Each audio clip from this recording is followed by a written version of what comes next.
দর্শক, স্বাগত জানাচ্ছি আমাদের আলাপে। আর আমাদের আজকের আলাপে আমাদের সঙ্গে যুক্ত হয়েছে আমাদের নিয়মিত অতিথি ব্লিটজ সম্পাদক সালাউদ্দিন শহীদ চৌধুরী। সালাউদ্দিন শহীদ চৌধুরী, আপনাকে আমাদের অনুষ্ঠানে স্বাগত। অনেক অনেক ধন্যবাদ। আজকে বাংলাদেশের কূটনৈতিক পাড়ায় কূটনৈতিক দিক দিয়ে একটু ঘটনাবহুল দিন।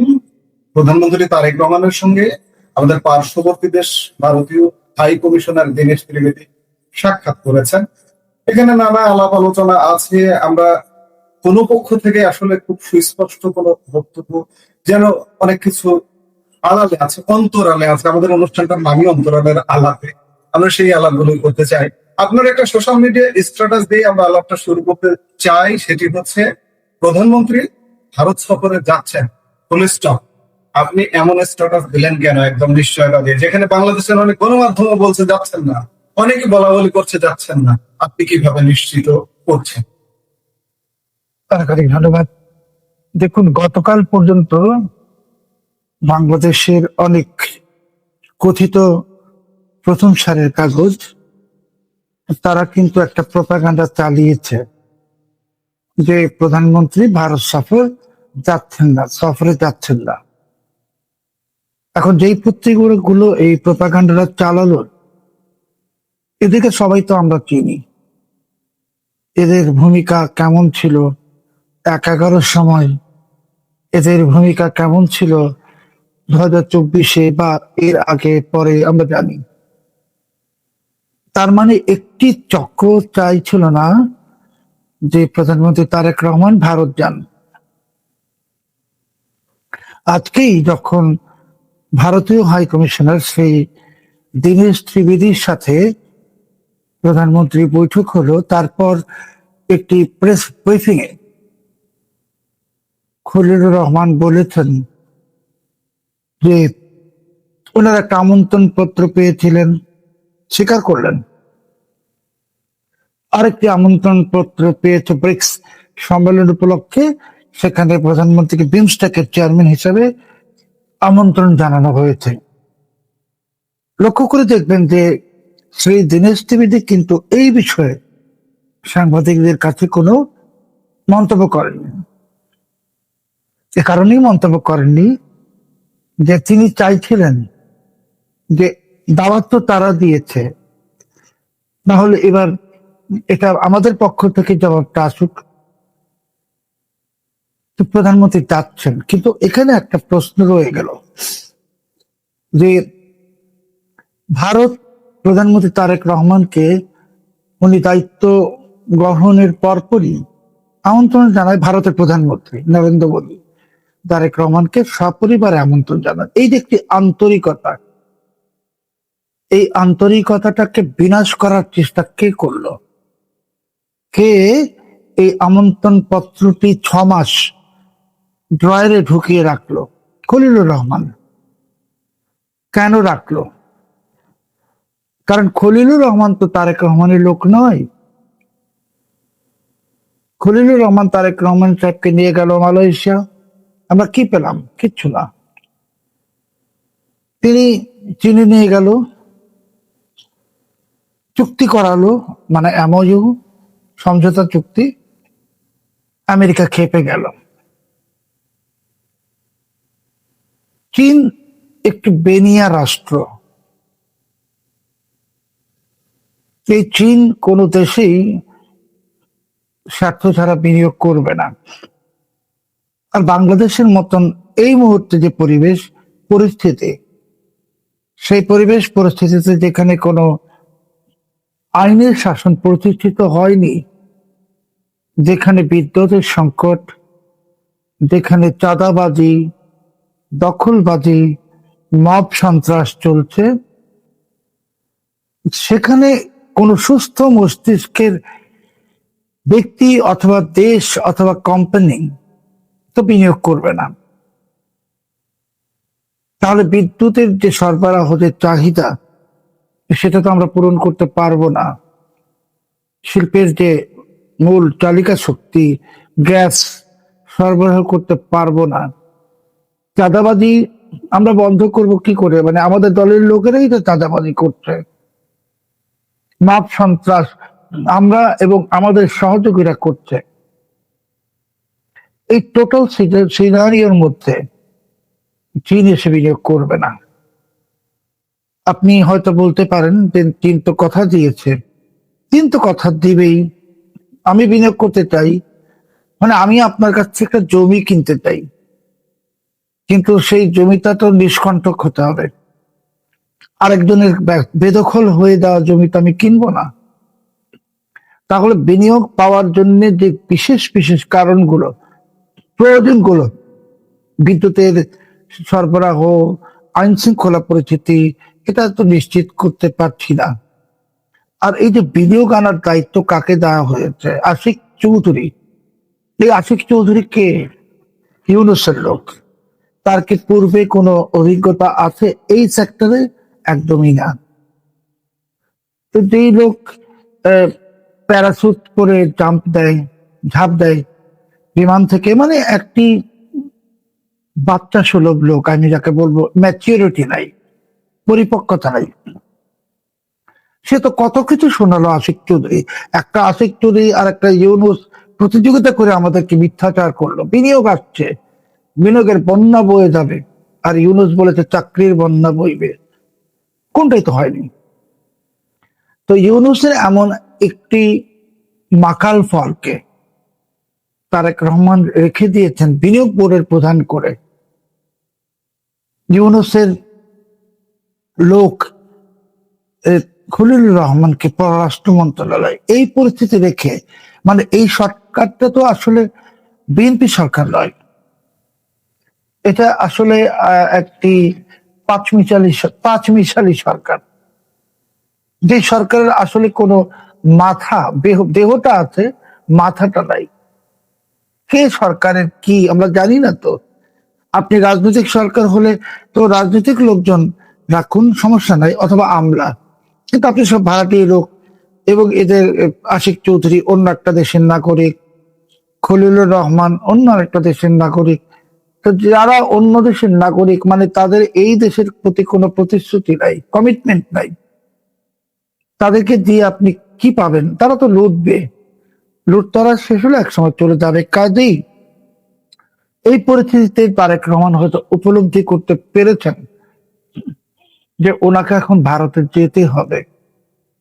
এবং আজকে যদি আপনি সেই দীনেশ ত্রিবেদীর সাথে তারেক রহমানের যে সাক্ষাৎকার, যে ছবিটা আমরা দেখেছি, ভিডিও, অসম্ভব আন্তরিকতা ছিল দুই পক্ষেই। এই দুই পক্ষের আন্তরিকতা কিন্তু একটি সিগন্যাল দিয়েছে যে তারেক রহমান এখন আর কোন আমন্ত্রণ পত্র ড্রয়ে রাখতে রাজি না। খলিলুর রহমান এবার ড্রয়ার থেকে আমন্ত্রণ পত্র বের করে নিয়ে আসছেন, এনে সাংবাদিকদেরকে বলেছেন।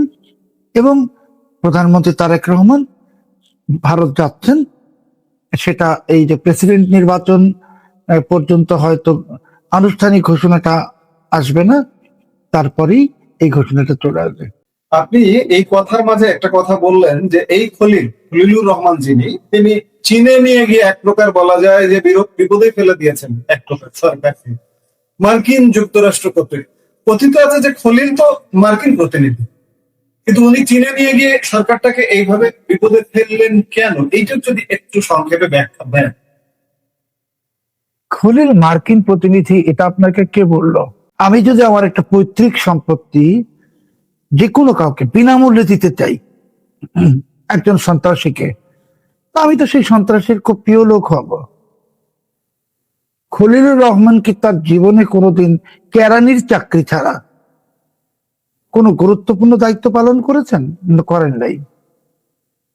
আমি নিশ্চয়তা দিয়ে বলছি যে, যেমন বললাম যে প্রধানমন্ত্রী ভারত যাচ্ছেন, আজকে আরেকটা কথা গ্যারান্টি দিয়ে বলছি যে খলিল আমেরিকার লোক যদি হয়ে থাকেন তর্কের খাতিরে, আমি ধরে নিব হ্যাঁ, তাহলে তারেক রহমান তো সেপ্টেম্বরে মার্কিন যুক্তরাষ্ট্রে যাচ্ছেন জাতিসংঘের সাধারণ পরিষদের অধিবেশনে অংশ নিতে। তো তখন আমরাও দেখব যে প্রধানমন্ত্রীকে ডোনাল্ড ট্রাম্প হোয়াইট হাউসে আমন্ত্রণ জানিয়ে নিয়ে যাবেন, যেমন তিনি পাকিস্তানের প্রধানমন্ত্রীকে, সেনাপ্রধানকে এবং বিভিন্ন দেশের সরকার প্রধানদেরকে নিয়ে যান। তো এটা যদি পারেন, তখন আমি নিজে হাত জোর করে সরি বলবো যে আমি খলিলুর রহমান সাহেবের ক্ষমতাকে, সক্ষমতাকে ছোট করে দেখেছি। আর যদি উনি না পারেন, তাহলে জাতি জেনে যাবে যে খলিলুর রহমান আসলে একটি ফানুস, মিথ্যের ফানুস, আর কিছুই নয়। তবে আমি গ্যারান্টি দিয়ে বলছি, ট্রাম্পের হোয়াইট হাউসে তারেক রহমানকে নিয়ে যাওয়ার মতো মুরদ খলিলুর রহমানের নেই। খলিলুর রহমান সাহেব আমার এই মন্তব্যটাকে চ্যালেঞ্জ হিসেবে গ্রহণ করুন, করে আমাকে ভুল প্রমাণ করুন। আমি আপনার এই চ্যানেলে এসে হাত জোর করে খলিলুর রহমান সাহেবের কাছে ক্ষমা চাইব। যতক্ষণ তিনি তা না পারবেন, ততক্ষণ আমরা আর বলবো না যে খলিলুর রহমান আমেরিকার লোক। আমরা বলবো একটি কেরানি, যে এই দেশটাকে আমেরিকার হাতে তুলে দিতে চেয়েছে। ইস্ট ইন্ডিয়া কোম্পানির কাছে যারা দেশ তুলে দিয়েছিল, আপনি জানেন, তো তারা তো ইস্ট ইন্ডিয়া কোম্পানির লোক হয়েছিল, কিন্তু আদৌ থেকে তারা ইস্ট ইন্ডিয়া কোম্পানির লোক ছিল? ছিল না তো। খলিলের অবস্থা অনেকটা তাই। কাজেই এটা একটা মিথ যে খলিলুর রহমান আমেরিকার লোক। খলিলুর রহমান সাহেব নিজেই কি ট্রাম্পের সঙ্গে দেখা করতে পেরেছেন? পারেন তো নাই। বা খলিলুর রহমান যদি আমেরিকার লোক হতেন, তো এখন উনি তো বাংলাদেশের পররাষ্ট্রমন্ত্রী। তো আপনি আমাকে অনুগ্রহ করে বলুন যে Washington post, new York Times, Fox, CNN এইগুলোতে খলিলুর রহমান সাহেবের সাক্ষাৎকারের বন্যা বইতো না? বয়েছে? আছে কিছু? বা খলিলুর রহমান সাহেব, এই যে বিএনপির 6 মাস পূরণ হয়ে যাচ্ছে, তো বিএনপির এই 6 মাসে প্রধানমন্ত্রী তারেক রহমানের সম্পর্কে একটি ভালো নিবন্ধ নিউ ইয়র্ক টাইমসে বা ওয়াশিংটন পোস্টে বা ওয়াল স্ট্রিট জার্নালে, বা ওনার সম্পর্কে একটি ফিচার বা ওনার সাক্ষাৎকার ফক্স নিউজে বা সিএনএনে গেছে? যায়নি তো। হ্যাঁ, এখানে অবশ্য শুধু খলিলুর রহমান সাহেবেরই ব্যর্থতা না, এটা হলো ওয়াশিংটনে যে ইউনুস একটা লোককে বসিয়েছে প্রেস মিনিস্টার হিসেবে, রাষ্ট্রদূতের উপরে মর্যাদা দিয়ে। এটা তো আমি তাকে বলি মাকাল ফল, কোনো কাজের না। এই ভুলটা বিএনপি শুধু করছে তা না, বিএনপি তাকে অবিলম্বে কলব্যাক করা উচিত। কিন্তু এরকম ভুল আমরা আওয়ামী লীগের সময় দেখেছি। আওয়ামী লীগও এই ধরনের লোক পাঠিয়েছে ওয়াশিংটনে, লন্ডনে, দিল্লিতে পাঠিয়েছে না, যাদের কোনো কিছু করার যোগ্যতা নাই। যাই হোক, আমি খলিলুর রহমান সাহেবের কাছে হাত জোর করে ক্ষমা চাওয়ার জন্য অধীর আগ্রহে প্রতীক্ষায় আছি। উনি যদি তারেক রহমানকে ডোনাল্ড ট্রাম্পের সঙ্গে বসাতে পারেন হোয়াইট হাউসে, তাহলে আমরা ভাববো যে হ্যাঁ, আমরা একজন যোগ্য পররাষ্ট্রমন্ত্রী পেয়েছি। আমরা সেপ্টেম্বরের শেষ সপ্তাহ পর্যন্ত দেখবো যে খলিলুর রহমান আসলে কি করছেন। আজকে আরেকটি খুব আলোচিত ঘটনা ইতিমধ্যে বাংলাদেশের গণমাধ্যমে উৎসাহ লাভ হয়ে গেছে দুপুরের পর থেকে। র প্রধান ঢাকায়, এর তাৎপর্য কি? র প্রধান ঢাকায় মানে রয়ের প্রধান শ্রী প্রয়াগ জৈন ঢাকায় এসছেন। জি, তিনি এসছেন বাংলাদেশের সামরিক গোয়েন্দা সংস্থা বা প্রতিরক্ষা গোয়েন্দা সংস্থা ডিজিএফআই এর আমন্ত্রণে। গোয়েন্দা ভিত্তিতে দুটো শব্দ আছে, একটা হলো কোভার্ট বা গোপনীয়, আর একটা হলো ওভার্ট বা প্রকাশ্য। তো উনি তো প্রকাশ্যে এসেছেন। অনেকেই ভাবছেন বা বলেন বা কল্পনা করেন যে পরাগ জৈন বাংলাদেশে এসেছেন শেখ হাসিনা বিষয়ে কথা বলতে। তো শেখ হাসিনা বিষয়ে যদি উনি কথা বলতেন, তাহলে ওনাকে ডিজিএফআই আমন্ত্রণ জানিয়ে নিয়ে আসতো না, আর ডিজিএফআই রেডিসন হোটেলেও ওনাকে রাখতো না। তাহলে উনি ওনার নিজের উদ্যোগে আসতেন। পরাগজন এসছেন যে বাংলাদেশ এবং ভারতের মধ্যে কিছু নিরাপত্তাজনিত বিষয় আছে। বাংলাদেশের ভেতরে আইএসআই এবং পাকিস্তানি জঙ্গিরা অসংখ্য ঘাঁটি গেড়েছে। বাংলাদেশ ভারত সীমান্তে অনেকগুলো ক্যাম্প স্থাপন করেছে। বাংলাদেশের ভেতরে নানামুখী অপতৎপরতা চলছে, যেমন আমরা দেখেছি সাম্প্রতিক সময় পাইপ বোমা উদ্ধার, প্রেসার কুকার বোমা উদ্ধার। তো এই সমস্ত কিছু তো বাংলাদেশের নিরাপত্তার জন্যই শুধু হুমকি নয়, ভারতের জাতীয় নিরাপত্তার জন্যও হুমকি হতে পারে। এই সমস্ত কারণে পরাগ এসেছেন। আর আপনি যখন আমাকে এই প্রশ্নটা করেছেন, আপনার সদয় অনুমতি নিয়ে আমি একটা প্রসঙ্গ উত্থাপন করতে চাই যে সেই দিনেশ ত্রিবেদীর সাথে বৈঠকে বাংলাদেশ ওসমান হাদির হত্যাকারীদের ফেরত চেয়েছে, খুব ভালো কথা।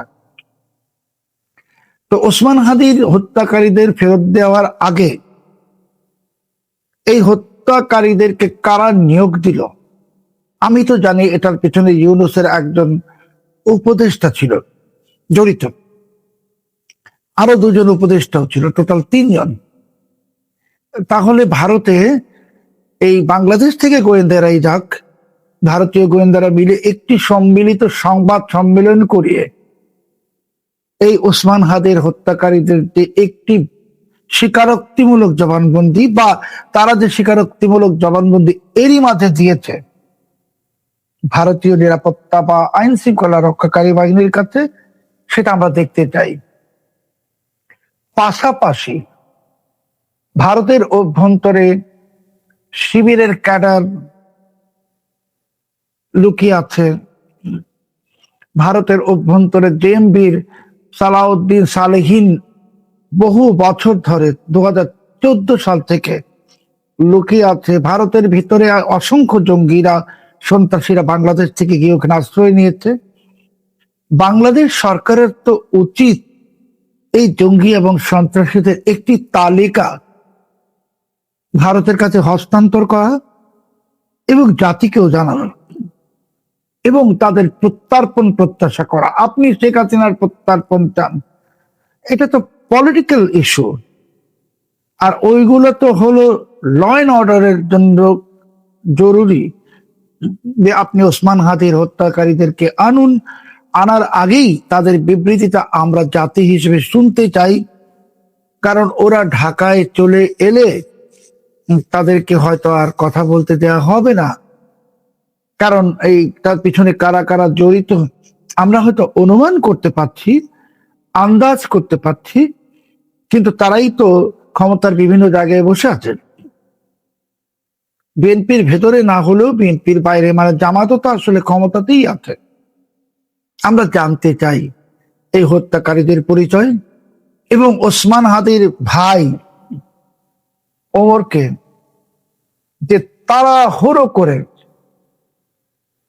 একটি দূতাবাসে, আমাদের বাংলাদেশ দূতাবাসে পাঠিয়ে দেওয়া হলো। কেন পাঠিয়ে দেওয়া হলো? সে যখন বলছিল যে খুনিরা ইউনূসেরই লোক, ইউনূস এটার জন্য দায়ী, তখনই তো তাকে পাঠিয়ে দেওয়া হলো দূতাবাসে মুখ বন্ধ করার জন্য। কিন্তু আমরা জানতে চাই জাতি হিসাবে যে এই মুখ বন্ধ করার পিছনে কারণ কি, এটা আমাদের জানার অধিকার আছে, আমরা জানতে চাই।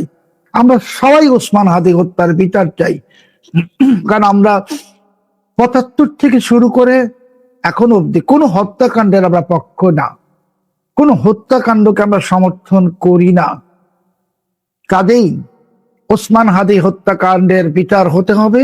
তার আগে আমরা প্রতিটি অপরাধীর পরিচয় জানতে চাই। আমরা ওসমান হাদির ভাইয়ের হঠাৎ করে পাঠিয়ে দেওয়ার পিছনে কি মিস্ট্রি, কি রহস্য, সেটাও জানতে চাই। এবং বাংলাদেশ সরকার যেন অবিলম্বে, যেমন আপনি জানেন যে ডেভিড ইমনকে ধরা হলো কদিন আগেই, ওটা তো শিবিরের ক্যাডার। সে তো বলেছে একজন অন্য ক্যাডার, তার যে বস ভারতে আছে, তাহলে এটা তো প্রমাণিত হয়েছে, তার ছবিও আমাদের কাছে আছে। বাংলাদেশ সরকার দিক ভারতের কাছে। আমরা কোন সন্ত্রাসী বাংলাদেশে, ভারতে বসে বাংলাদেশ সন্ত্রাস করবে, এটা আমরা অ্যালাউ করব না। এই বিষয়ে জোরালো ভাবে কথা বলতে হবে, এবং এটা বললে আমরা বলবো হ্যাঁ ঠিক আছে, আমাদের সরকার সত্যিকার অর্থে জাতির স্বার্থে কাজ করছে। সাম্প্রতিক সময়ে একটি ঘটনা ঘটে গেছে যে সৌদির নেতৃত্বে আন্তর্জাতিক সামরিক জোটে বাংলাদেশের অন্তর্ভুক্তি, অংশগ্রহণ।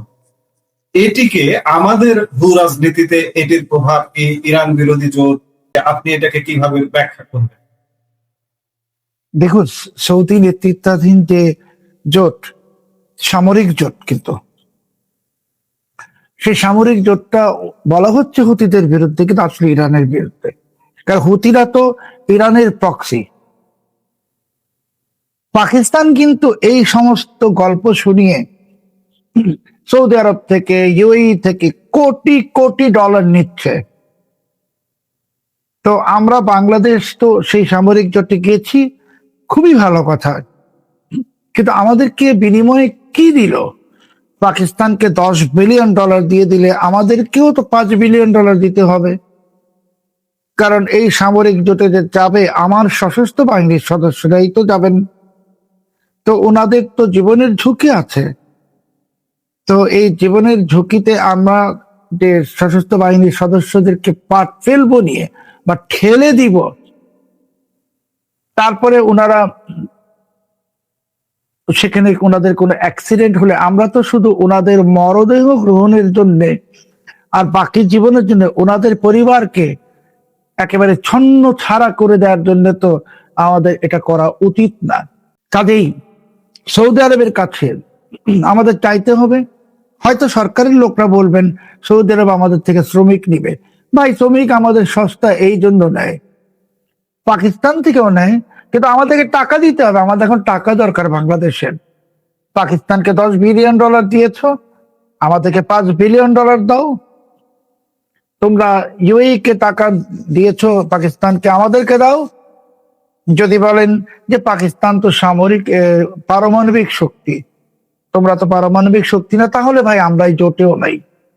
কারণ পারমাণবিক শক্তি, তোমার পারমাণবিক বোমা মারামারি তো হবে না, যুদ্ধ হবে। সেই যুদ্ধে তো পারমাণবিক বোমার ব্যবহারই হবে না। তো যুদ্ধে পাকিস্তানের 5 জন সৈন্য মরলে আমারও মারা যাবে, অন্যদেরও মারা যাবে। তো আমাকে সেটার কম্পেনসেশন এখন দিতে হবে, নগদ দিতে হবে। আমি বাকির আশায় বসে থাকবো না। এই যে একটা চমৎকার বিষয় আপনি উত্থাপন করেছেন, যে এটাও তো ফজলুর রহমানের ব্যর্থতা, যে আপনি যে সৌদি সামরিক জোটে আমার সশস্ত্র বাহিনীকে দিবেন, তাহলে সশস্ত্র বাহিনীর এই সিদ্ধান্ত নিতে হলে আপনাকে সেনা প্রধান, নৌবাহিনী প্রধান, বিমান বাহিনী প্রধানের সঙ্গে তো পরামর্শ করা উচিত ছিল। তো আপনি কি সেটা করেছেন? মানে খলিলুর রহমানকে প্রশ্ন করছি, করেননি তো। তাহলে আপনার কি মনে হয় যে বাংলাদেশের সেনা প্রধান, নৌবাহিনী প্রধান, বিমান বাহিনী প্রধান আপনি খলিলুর রহমান সাহেবের চাকর বাকর? আপনার কি এটাই মনে হয়? এটা তো আপনি ধৃষ্টতা দেখালেন যে আমার সশস্ত্র বাহিনী আমার সার্বভৌমত্বের প্রতীক। যেহেতু আপনি খলিলুর রহমান বাংলাদেশের কেউ না, যেহেতু আপনি আমার সার্বভৌমত্বকে বিপন্ন করে দিয়েছেন আমেরিকার সঙ্গে সেই চুক্তি করে, আপনি তো এই জন্যই আমার সার্বভৌমত্বের প্রতীক সশস্ত্র বাহিনীকে অবজ্ঞা করেছেন, অবমাননা করেছেন, অপমান করেছেন। কাজে সৌদি সামরিক জোটে অংশগ্রহণ, এটা লিড দেওয়া উচিত ছিল আমার সেনা প্রধানের। পাকিস্তানে সৌদি সামরিক জোটে যাওয়ার বিষয়ে লিড দিয়েছে পাকিস্তানের সেনাপ্রধান আসিম মনির, আর আমারটা দেয় খলিলুর রহমান। এটা তো হবে না, এটা তো মানা যাবে না। কারণ খলিলুর রহমান তো প্রতিরক্ষা মন্ত্রী নন। এই বিষয়টা, এই ইম্পর্টেন্ট বিষয়টা আপনি আজকে উত্থাপন করেছেন, আপনাকে অসংখ্য ধন্যবাদ। কিন্তু এটা তো কেউ বলছে না। সামরিক জোটে যাবে সেটা সিদ্ধান্ত নেবে সামরিক বাহিনী, আর নিতে পারেন প্রধানমন্ত্রী যেহেতু তিনি প্রতিরক্ষা মন্ত্রী, আর নিতে পারেন প্রেসিডেন্ট যেহেতু তিনি সশস্ত্র বাহিনী প্রধান। খলিলুর রহমান পারেন না, বা অন্য কেউ পারেন না। এটা আমার কাছে খুব খারাপ লাগে যে এই ইউনূস জমানায় আমরা দেখেছি যেভাবে আমাদের মতো মানুষকে, সাধারণ মানুষকে গরু ছাগলের মতো ট্রিট করা হয়েছে। মানে আমাদেরকে রাতের অন্ধকারে রেখে এই পোর্ট দিয়ে দিল, ওই পোর্ট দিয়ে দিল। শেখ হাসিনাকে একটি ফাঁসির আদেশ দিল ওই দিন যেদিন পোর্ট চুক্তি করবে। তারপর এই যে বাণিজ্য চুক্তি করলো, কোনো ইন্টারন্যাশনাল ট্রেড এক্সপার্টের সাথে কনসাল্ট করলো না। ইউনুসের যে গোয়েবলস, সে বলে যে ট্রেড এক্সপার্টের সঙ্গে কথা হয়েছে। ট্রেড এক্সপার্টের নাম কি? বশির সাহেব, মানে ওই যে আকিস বিড়ির বশির সাহেব। উনি কি ট্রেড এক্সপার্ট? মানে একজন আমদানি রপ্তানি করলে কি ট্রেড এক্সপার্ট হয়ে যায়? ট্রেড এক্সপার্ট তো ডিফারেন্ট থিং। তাকে ইন্টারন্যাশনাল ট্রেড, ইকোনমি সবকিছুর উপরে কম্প্রিহেন্সিভ নলেজ থাকতে হবে। সেটা তো ঢাকা বিশ্ববিদ্যালয়ের একজন অধ্যাপক হতে পারতেন, বা একাধিক, বা অর্থনীতিবিদ বিদেশ থেকে ভাড়া করে নিয়ে আসছেন। আপনি তো এই আলিরিয়াজ ফালিরিয়াজ কত কিছু নিয়ে আসছিলেন। তো ওই সময় আলিরিয়াজ ফালিরিয়াজ আনছেন, আর এত বড় একটা চুক্তি, এই চুক্তি তো আলোচনা হওয়া ছিল, উচিত ছিল প্রকাশ্য প্ল্যাটফর্মে, বাংলাদেশ টেলিভিশন সহ সব জায়গায়, যে এই চুক্তিটা হবে, জাতির একটি মতামত নেওয়া দরকার ছিল। কিছুই নিলেন না। আপনি আকিস বিড়ির বশির আর সেই গোয়েবলস আর ইউনুস আর ওই যে আশিক চৌধুরী মিলে চুক্তিটা করে ফেললেন, দেশ বিক্রি করে দিলেন।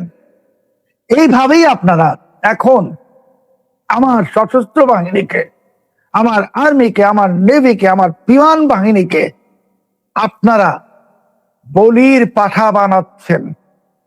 আমি আবার বলছি, বলির পাঠা বানাচ্ছেন।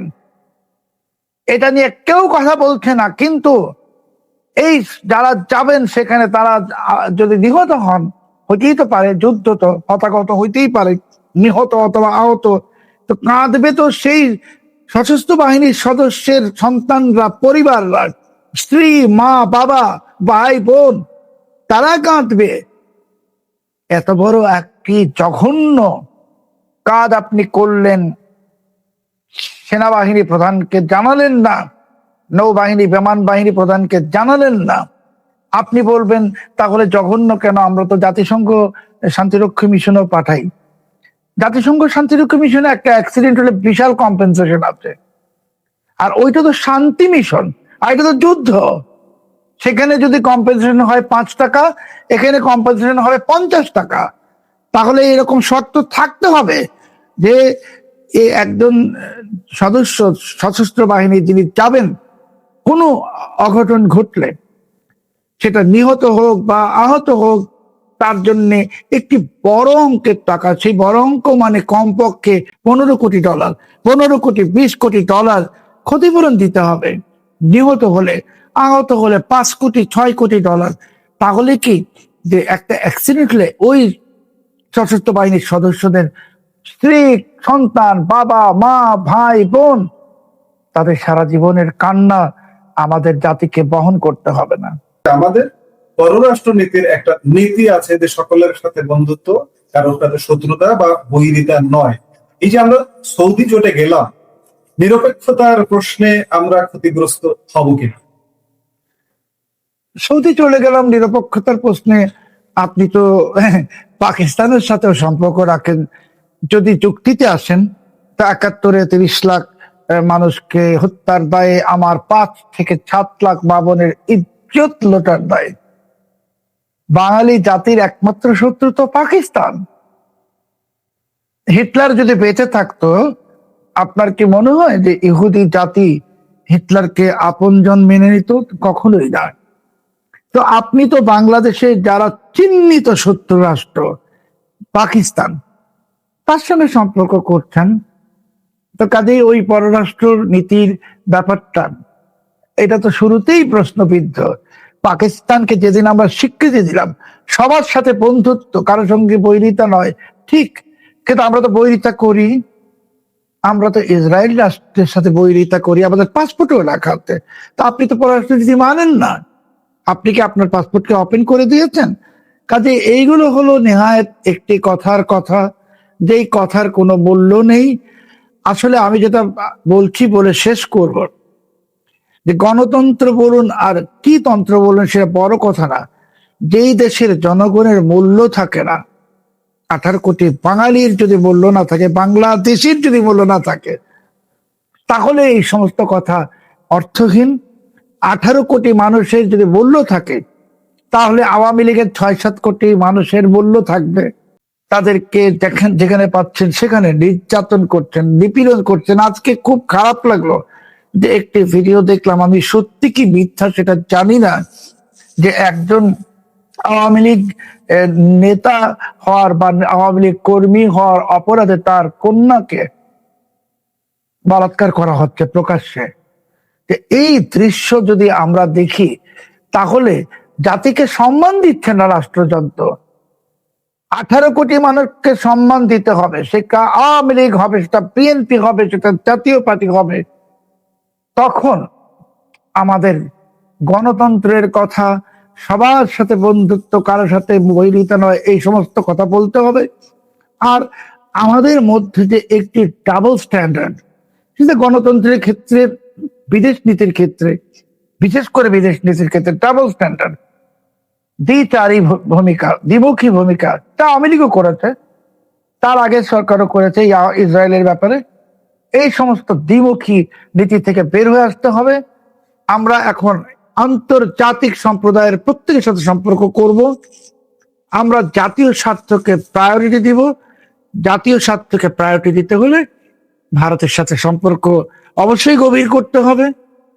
এবং যারা আমাদেরকে সহযোগিতা করবে, যারা শুধুমাত্র প্রতিশ্রুতি নয়, সহযোগিতা। সহযোগিতা মানে জিনিস বিক্রি করা না। পাকিস্তান তো বিক্রি করতে চায় আমাদের কাছে, আমেরিকার মতনই। তার পাকিস্তানের তো সাহায্য করার মতো কোনো এবিলিটি নেই, সেটা তো একটি ভিখারি রাষ্ট্র। ভারতকে লাগবে, রাশিয়াকে লাগবে, চীনকে লাগবে, আমেরিকাকেও লাগবে। সবাইকে চমৎকার ভাবে ব্যালেন্স করে আমাদের চলতে হবে, যেভাবে ভারত চলে। সেই জন্য আমাদের একজন গাইডিং পার্টনার লাগবে, যে আমাদেরকে গাইড করবে। সেই গাইডিং পার্টনারটা তো আর কেউ নয়, আমাদের অবিচ্ছেদ্য প্রতিবেশী ভারত। সেই ভারতের সহযোগিতা নিয়ে বাংলাদেশ অতীতে শেখ হাসিনার আমলে তো বিশাল অগ্রগতি অর্জন করেছিল, সাফল্য অর্জন করেছিল। আবার বাংলাদেশ সাফল্য অর্জন করবে। তবে কথা শেষ করব এইটুকু বলে, যে ভেদাভেদ ভুলে, সবকিছু ভুলে অন্তর্ভুক্তিমূলক রাজনীতির পরিবেশ সৃষ্টি হোক, এই সমস্ত হিংসা বিদ্বেষ দূর হোক, এবং সবার আগে প্রত্যেকটি রাজনীতিবিদকে, জাতি আমাদেরকে, আমরা 18 কোটি মানুষ, আমাদেরকে সম্মান দেওয়ার মতো যে একটি প্রয়োজনীয়তা তারা বোধ করতে শুরু করুক। আমরা প্রত্যাশা করি আপনার কথার সাথে যে সরকার নাগরিকদের সম্মান দেবে। আজকের আলাপ শেষ করতে চাই। সালাউদ্দিন শহীদ চৌধুরী, আপনাকে অসংখ্য ধন্যবাদ। আপনি আমাদের সময় দিয়ে আমাদেরকে তথ্য সমৃদ্ধ করলেন এই জন্য। দর্শক, আজ এ পর্যন্ত। পরবর্তী আলাপে আপনাদের সঙ্গে দেখা হবার আশা রেখে বিদায় নিচ্ছি। সবাই ভালো থাকুন, সুস্থ থাকুন। আমাদের ভিডিওগুলো নিয়মিত পেতে সাবস্ক্রাইব করুন সাজ্জাদ কাদির ইউটিউব চ্যানেল এবং লাইক, কমেন্ট, শেয়ার করে সাথে থাকুন।